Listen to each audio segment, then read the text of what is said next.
چلیے ایک سوال سے شروع کرتے ہیں۔ کیا قدیم ایتھنز کی جمہوریت آج کی جمہوریت سے زیادہ جمہوری تھی؟ یہ سوال تھوڑا عجیب لگ سکتا ہے، لیکن اس کے پیچھے ایک اور بھی بڑا سوال چھپا ہے۔ کیا حکومت کا فیصلہ انتخابات کے بجائے لاٹری سے کرنا زیادہ بہتر ہو سکتا ہے؟ آئیے اس پر بات کرتے ہیں۔ ذرا سوچئے، کسی کی لاٹری نکل آئی ہے، ہر طرف سے مبارکبادیں مل رہی ہیں۔ لیکن ٹھہریے، انعام میں کوئی بڑی رقم نہیں ہے، نہ ہی کوئی لگژری کار۔ انعام ہے ملک کی حکومت میں ایک نشست، اور ہاں، جیتنے والے صرف ایک نہیں بلکہ سارے قانون بنانے والے اسی طرح لاٹری سے ہی چنے گئے ہیں۔ ایک جمہوریت کو چلانے کا یہ کتنا عجیب طریقہ لگتا ہے نا بھائی؟ ہم تو یہی سمجھتے ہیں کہ جمہوریت کا مطلب ہی انتخابات ہے۔ لیکن بات یہ ہے کہ یہ کوئی خیالی دنیا کی بات نہیں ہے۔ قدیم ایتھنز کے لوگ جنہوں نے جمہوریت یعنی ڈیموکریسی کا لفظ بنایا، وہ بالکل ایسا ہی سوچتے تھے۔ ان کے لیے تو یہ پاور لاٹری ہی جمہوریت کی اصلی روح تھی۔ اصل میں ایتھنز کی جمہوریت میں انتخابات کا کردار نہ ہونے کے برابر تھا۔ وہاں زیادہ تر سرکاری عہدے عام شہریوں میں سے قراندازی کے ذریعے پر کیے جاتے تھے۔ یہ ایک ایسی جمہوریت تھی جو انتخابات کے بغیر چلتی تھی، اور یہ عوام کی حکومت کی ہماری آج کی سمجھ کو چیلنج کرتی ہے۔ دیکھیں، آج کل کی جمہوریت میں لوگ اپنے نمائندے چنتے ہیں جو ان کی طرف سے فیصلے کرتے ہیں، لیکن ایتھنز میں نظام بالکل مختلف تھا۔ وہ ایک براہ راست جمہوریت تھی جہاں شہری خود قانون بناتے تھے، اور زیادہ تر عہدیداروں کا انتخاب لاٹری سے ہوتا تھا، الیکشن سے نہیں۔ اور یہاں سب سے دلچسپ بات سامنے آتی ہے۔ ایتھنز کے لوگ انتخابات کو ارسٹوکریٹک یعنی امیروں اور اشرافیہ کا طریقہ مانتے تھے۔ ان کے نزدیک جمہوریت کا مطلب تھا بہت سے لوگوں کی حکومت، نہ کہ چند بہترین لوگوں کی۔ تو پھر سوال یہ ہے کہ یہ پورا سسٹم آخر چلتا کیسے تھا؟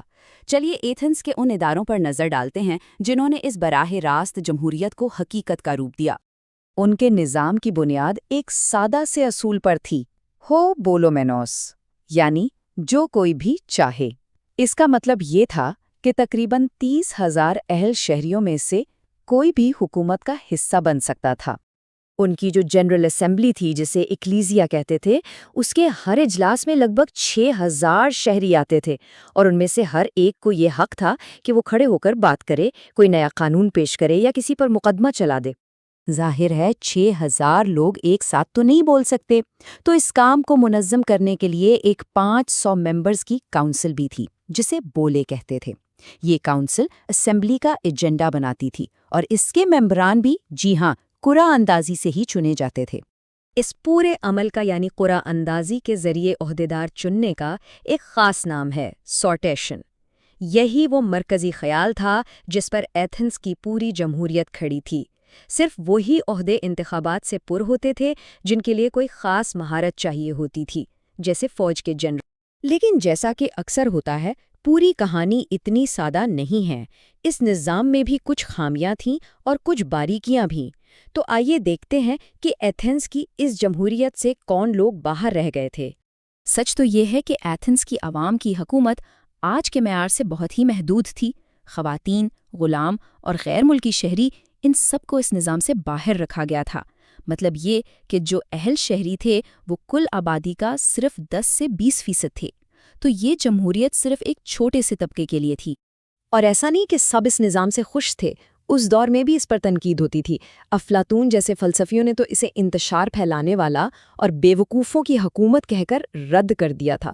تو ان سب باتوں کو ذہن میں رکھتے ہوئے سوال یہ پیدا ہوتا ہے کہ یہ قدیم نظام ہمیں آج کیا سکھا سکتا ہے، اس کا آج کے دور سے کیا موازنہ بنتا ہے؟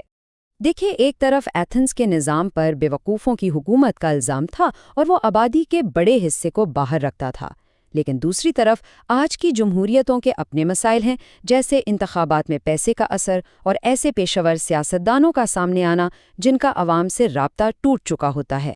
لیکن دلچسپ بات یہ ہے کہ سارٹیشن کا یہ اصول آج بھی پوری طرح ختم نہیں ہوا۔ یہ کسی نہ کسی شکل میں آج بھی ہمارے درمیان موجود ہے۔ جیسے عدالتوں میں جوری کا انتخاب بے ترتیب طریقے سے ہوتا ہے، اسی طرح کچھ ممالک میں سٹیزن اسمبلیز بنائی جاتی ہیں، جہاں عام شہریوں کو لاٹری کے ذریعے پالیسی بنانے کے عمل میں شامل کیا جاتا ہے۔ تو آخر میں ہم اسی بنیادی سوال پر واپس آتے ہیں، ایک اچھی حکومت کے لیے کیا چیز زیادہ ضروری ہے؟